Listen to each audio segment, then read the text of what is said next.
Hello friends, ഇപ്പോൾ നമ്മുടെ ഗോൾഡിനൊക്കെ നല്ല വിലയൊക്കെ കത്തി നിൽക്കുന്ന സമയമാണെന്ന് എല്ലാവർക്കും അറിയാമല്ലോ. ഇങ്ങനെ ഒരു സാഹചര്യത്തിൽ ഞാനൊരു ന്യൂസ് കണ്ടിരുന്നു കേട്ടോ. അപ്പോൾ നമ്മൾ വളരെയധികം ഇനിയാണെങ്കിലും നമ്മൾ വളരെയധികം ശ്രദ്ധിക്കേണ്ടതുമായിട്ടുള്ളൊരു കാര്യമാണ്, എന്നാൽ വളരെ സങ്കടകരമായിട്ടുള്ളൊരു കാര്യമാണ് ഞാൻ ഇന്നത്തെ വീഡിയോയിൽ പറയുന്നത്. നമുക്കൊക്കെ അറിയാവുന്ന ഒരു യൂട്യൂബർ തന്നെയാണ്. ഞാൻ കൂടുതൽ അങ്ങനെ എല്ലാവർക്കും അറിഞ്ഞൊക്കെയാണ്. കണ്ണൻ എന്നാണ് കേട്ടോ. കുട്ടിക്ക് ഒരു വയ്യാത്ത കുട്ടിയാണ്.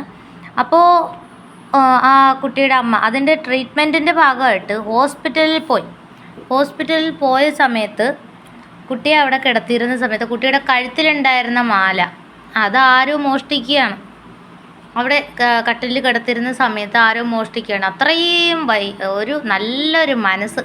അവസാനം അവർ നല്ല രീതിയിൽ അത് മൂവ് ചെയ്യുന്നുണ്ട് കേട്ടോ. നല്ല രീതിയിൽ ആ സാധനം തിരിച്ചു കിട്ടണമെന്നും അല്ലെങ്കിൽ ഏതറ്റം വരെ പോകുമെന്നൊക്കെയാണ് പറയുന്നത് അവർ പേരൻസ്. അല്ല, അങ്ങനെ ചെയ്യാൻ പാടില്ലല്ലോ. ഇപ്പം അതുകൊണ്ട് തന്നെ നമ്മൾ ഇനി വളരെയധികം ശ്രദ്ധിക്കേണ്ടതുണ്ട്. ഇപ്പോൾ നമ്മൾ വരവ് മാലയാണ് പോലും, നമ്മളിപ്പോൾ കവറിങ്ങിൻ്റെ മാലയാണ് കഴുത്തിലിട്ടിരിക്കുന്നതെങ്കിൽ പോലും അവർ ഗോൾഡ് ആണെന്ന് തെറ്റിദ്ധരിച്ച് നമ്മുടെ കഴുത്തും വലിച്ചു പറിച്ച് നമ്മുടെ കഴുത്ത് പോകാനും സാധ്യതയുണ്ട്, ഉരുണ്ട് വീഴാനും സാധ്യതയുണ്ട്. ബൈക്കിലൊക്കെ പോകുമ്പോഴേ അവർ മനസ്സിലാക്കുന്നില്ലല്ലോ ഗോൾഡ് കവറിങ് ആണെന്ന്. അത് വലിച്ചിട്ട് കഴിഞ്ഞല്ലേ മനസ്സിലാവുള്ളൂ.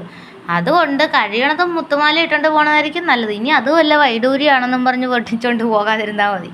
അപ്പോൾ ഈ കുട്ടിയുടെ ഒരു കാര്യം ഇങ്ങനെ കേട്ടപ്പോൾ സത്യം പറഞ്ഞാണ്ടല്ലോ, അത്രയ്ക്ക് ഏതോ ദരിദ്രവാസി ആ കുഞ്ഞിൻ്റെ ആ ഒരു ഇത് മാല കഴുത്തിൽ നിന്ന് വലിച്ചൂരിക്കൊണ്ട് പോയിട്ട് അവരെന്ത് നന്നാകുമെന്നാണ്. അതിൻ്റെ നാലിരട്ടി ഹോസ്പിറ്റലിൽ കൊടുക്കാനേ തികയുള്ളൂ എന്നാണ്. അത് കർമ്മ എന്നൊരു സംഭവം അവർക്ക് കിട്ടുക തന്നെ ചെയ്യുന്നതാണ്. ലക്ഷക്കണക്കിന് ആളുകളുടെ പ്രാക്കുണ്ട് ഇപ്പോൾ. അവരത് വീഡിയോ ആയിട്ട് ചെയ്തു കിടത്തിയ സമയത്ത്. അപ്പോൾ ഇങ്ങനെ കേട്ടു അറിഞ്ഞൊക്കെ വന്നപ്പോൾ ആ ഹോസ്പിറ്റലിൽ അത് സ്ഥിരമായിട്ടുള്ള പരിപാടിയാണെന്നൊക്കെ പറയുന്നു കേട്ടോ. ഈ ക്യാമറയും കാര്യങ്ങളൊന്നും ഇല്ലെന്നാണ് ഞാൻ ആലോചിക്കുന്നത്. എന്നാൽ എന്ത് ധൈര്യം. ന്യൂസിലൊക്കെ വന്നിരുന്നു, കണ്ണൻമോൻ്റെ ന്യൂസിലൊക്കെ വന്നിരുന്നു കേട്ടോ ഈ ഒരു ന്യൂസ്. അപ്പോൾ നമ്മളെല്ലാവരും കേട്ടുകയാണ്. എല്ലാവരും കുഞ്ഞിന് വേണ്ടി അതൊക്കെ തിരിച്ചു കിട്ടാമെന്ന് അതിൻ്റെ അകത്ത് കമൻറ്റ് ആവർത്തിച്ചിടുന്നുണ്ട്. നിങ്ങൾ അല്പമെങ്കിലും മനസാക്ഷി ഉണ്ടെങ്കിൽ ആ സാധനം തിരിച്ചു കൊടുക്കുക. നിങ്ങൾക്കത് കാരണം നിങ്ങൾക്കത് ഒരു കാലത്ത് നിങ്ങൾക്കത് ഗതി പിടിക്കത്തില്ല. നിങ്ങളുടെ അടുത്ത തലമുറയ്ക്കും വരെ ആ കുഞ്ഞിൻ്റെ ആ അമ്മയുടെയൊക്കെ ഒരു ശാപം നിൽക്കും എന്നുള്ള രീതിയിൽ നിറയെ കമൻറ്റ്. ഇത്ര ദരിദ്രവാസി ആരാണെന്നാണ് ഓർക്കണത്. ആ ഒരു വയ്യാത്ത കുട്ടിയുടെ കഴുത്തിൽ, വയ്യാത്തല്ല ആരുടെ ആണെങ്കിലും മോഷ്ടിക്കാൻ നടക്കരുത്. നിങ്ങൾ പിച്ചെടുത്ത് ജീവിക്കുക, അതിനേക്കാളും അന്തസ്സുണ്ട്. എന്തിനാണ് മറ്റുള്ളവരുടെ തട്ടിപ്പറിക്കാൻ നടക്കുന്നത്? കുറേ എണ്ണങ്ങൾ മനുഷ്യനെ പറ്റിച്ചെങ്ങനെ ജീവിക്കാമെന്ന് നോക്കി നടക്കുന്നു, തട്ടിപ്പും വെട്ടിപ്പുമായിട്ട് നടക്കുന്നു എല്ലാം.